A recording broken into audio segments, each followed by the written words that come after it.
Are you ready to lead more effectively? Learn how personal development can be your secret weapon.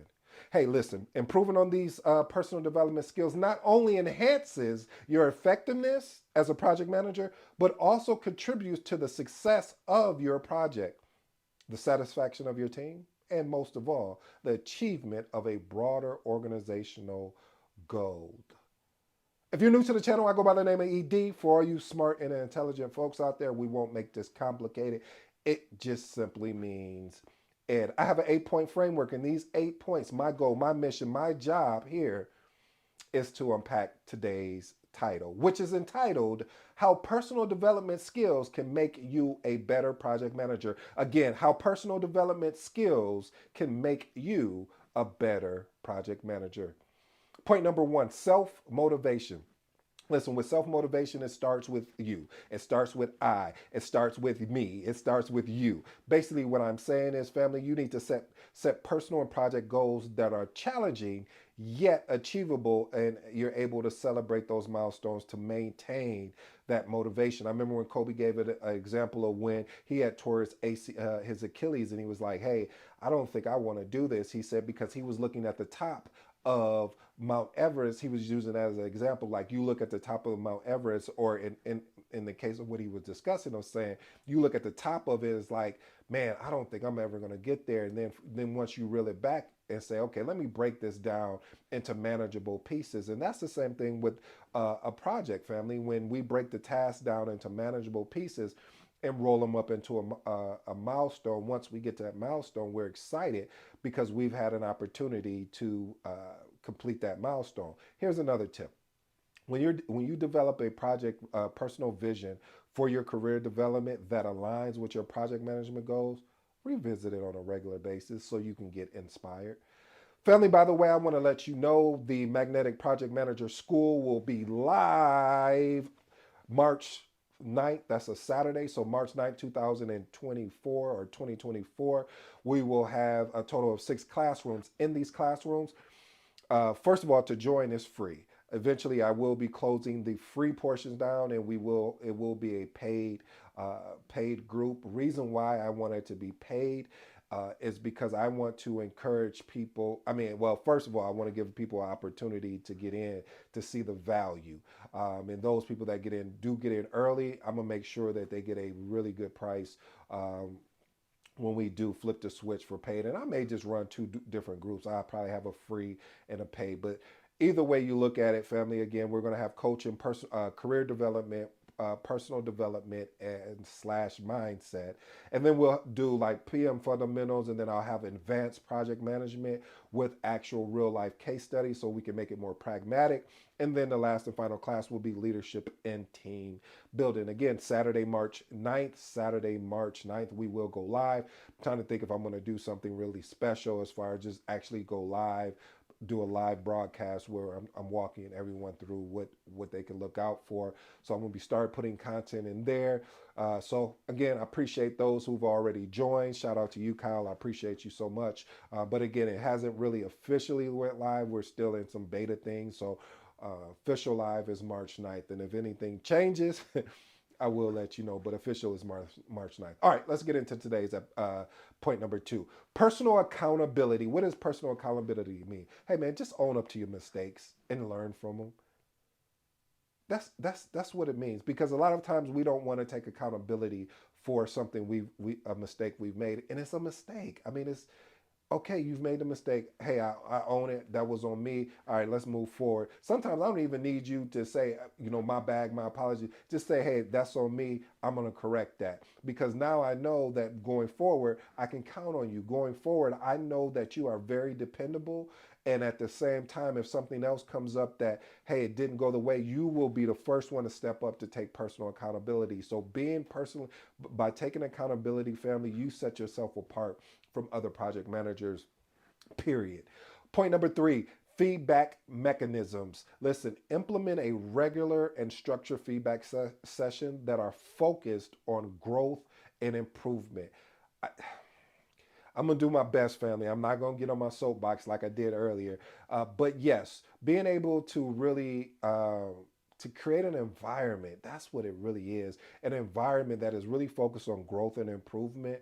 And if it's just your team, that's huge as well. So family, look at that. I love a method. I think they call it the sandwich method for feedback, where basically what you do is you start with a positive, and then you address the area of improvement, and then you end with another positive. So again, this the sandwich method. All right, point number 4, learning from failure. What does that mean? Learning from failure. That means conducting introspective looks as far as, okay, what went well, what didn't go well, what do I need to improve in, how do I get the team to really perform better in that particular area where we came up a little bit short at. Yeah, we got the project done, and we met all the triple constraints, but we still, there was a couple pieces here that we could have done better.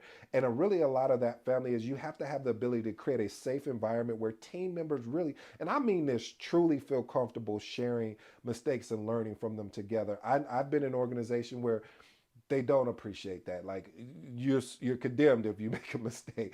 I mean, you're banished in a sense. But that's the only way we're going to learn, family. We're going to make some mistakes along the way in this journey, and that's fine. But how you recover from those mistakes is going to be important. All right, point number 5: public speaking and presentation skills. Working on your public speaking, and as well as your presentation skill set is going to be huge. If you're a project coordinator that's just that's just got started, or have some years as being a project coordinator, this for you is going to be, this will set you apart from other project coordinators, of getting started early before you walk into the project management role per se. And I've seen it work even with me as being a project coordinator. I've had to present. So, but the majority of the time, the project manager or program manager is normally presenting particular slides, especially if they're communicating up to the C-suite or directors. I'll just say directors and above. So being able to really put together a presentation, then articulate the presentation in a way that the rest of the audience attention is going to be huge. I always recommend, family, that even if you don't have a YouTube channel, and you don't want to do that, just start doing this. Start recording yourself doing presentations, recording yourself, how you sound if you're in front of a camera. This is going to be key. If it was up to me, I'll say anybody that's going to be a project manager, they need to go and create a YouTube channel, or create some type of video channel, mostly YouTube. And reason why I would say that, because this helps them to get better. This is helping me, family. You don't know how much of being able to be in front of a camera, being able to articulate the points that I have in my mind, and to talk to you about it in a way that could convey, hey, I really want to get into project management, or hey, I'm already in project management. I didn't know it was that fun and exciting. I'm going to stick with it. That means a lot to me. So I'm only saying all that to say that, family, if you want to get into this thing I love, that I hope you fall in love with, called project management, being able to have the ability to publicly speak as well as put together presentations are going to be huge. Point number 6, ethical leadership. What is ethical leadership? That means lead by example. It's not the don't do as I say, but do as I do type thing. I mean, excuse me, don't do as I do as I say. That's the original. But you want to do both, meaning that you want to be able to lead. So if you're saying something that you're doing and that you're committed to, you also want to be able to show examples. You want to be able to exhibit that in your day to day. So if you're saying, hey, we get up at 6 a.m. to go work out, and you go and do it. You don't talk about it, and then you don't go and do it. I've seen a lot of that out there. I've been guilty of it in myself. And so that's why, for this, I always make sure, if I say I'm going to do it, if I make the commitment, I need to back it up with actions. And it's challenges. Sometimes I do fall short, but the majority of the time I don't. All right, point number 7, technology proficient. What does that mean? Regularly explore and test new project management software and tools. This is going to be huge, because when you're going into different organizations, a lot of organizations will not have the same tools that another organization would have. What do you mean? There's been organizations that I went in that they were a Microsoft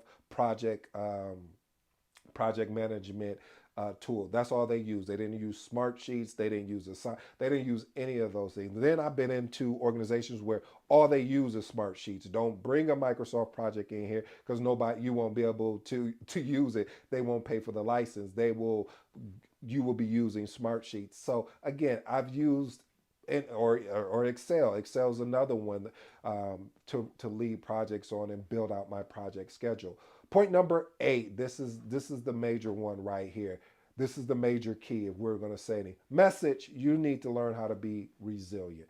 Building a sense of resilience by having a growth mindset and viewing challenges, watch this family, as opportunities to learn and grow from instead of setbacks and letdowns. Oh, I like that. Let me tell you why I like that. The reason why I like that family is when you lead a project, you will have challenges, you will have obstacles, you will run into things that you didn't even plan for and you couldn't have planned for it because you didn't know it was coming. So that's why I always recommend, again, I shared it with you earlier, regularly reflect on past challenges you had to overcome to reinforce your ability to handle future obstacles. Remember when you got through that thing that you didn't think you was going to get through and you did? Remember how you got through it and believe in yourself that you can do more. All right, here's my bonus. Work life growth. What does that mean? Jesus, take the wheel. Okay, work life growth. That just basically means, family, the ability to understand when you're at work, work. When you are enjoying yourself on a vacation or your personal time, do that. But what I'm recommending, and I'm still working through this, so I'm talking to myself as I'm talking to you, family, is that being able to separate those pieces, you will get more value of it. Meaning, don't be on vacation and you thinking about your work. Or don't be at work and you thinking about your vacation. Okay, I may went too far with that, but seriously though, family, understanding the ability. I didn't want to use work life balance because I don't know if there's ever such a thing. I do know there's a balance when you've made a decision and saying, hey, when I'm on vacation, I won't be taking anything work related. And while I'm at work, I won't be thinking about vacation and getting off right now when I just literally just started my shift. Here's my 3 closing remarks for you, family. Learning from failure. That is going to be huge, especially when you lead projects, especially in your personal life. You want to learn from the failures fast and quick. Personal accountability. Hey, it's my fault. I'm the one that made that mistake. I got to deal with that, but I'm going to move forward. I'm not going to stay on the ground and stay there forever. I'm going to get back up and make it do what it do. Public speaking and presentation skills. I always said if it was up to me, project managers that I will be mentoring or working with, one of my first things to say, and I'm not trying to scare you guys, but I would say you need a YouTube channel. We need you to start presenting. Why? Because we want to develop that muscle. We want those sets and reps in so you can be the greatness or be the best version of yourself. Until next time, this has been your boy ED, and you know my motto, my slogan. If you don't, I'm out.